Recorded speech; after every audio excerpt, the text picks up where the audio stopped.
Hello mga ka-singers! So ayan, dahil gumana na naman ang utak ni ka-singer ngayon. Charot. Ayan guys, so nagluto nga pala ako kayo ng ampalaya. So napagtripan po natin yung mga buto ng ampalaya niyan guys. So gumamit pala ako dyan ng cotton buds, so gunting at hot glue. Glue gun, ayan.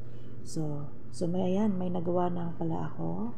So, nakalain mo yan, naging bulaklak ang buto ng ampalaya. So, ayan guys, dahil sobrang lawak ng imahinasyon ng ating kasinger ngayon guys. So, mag-DIY tayo ngayon. So, ayan. So, meron akong tatlong nagawa. So, sobrang ganda, di ba? Hindi mo akalain pwede mo siyang gawing bulaklak. So, ngayon ay tuturo ko sa inyo o ipapakita ko sa inyo kung paano ko ginawa yan guys. So, gamit ang glue gun. So, kailangan natin painitin yan para idikit natin isa-isa dyan sa cotton buds. So, ayan. O, ganyan lang guys. So, madali lang siyang gawin.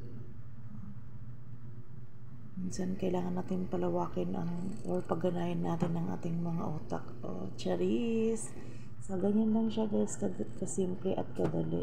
So, ingit lang lagi sa glue gun dahil mainit. So, ayan o. So, madali lang gayahin yan guys at madaling gawin. And then, ayan, charan! Tapos na! So, until next time, see ya my next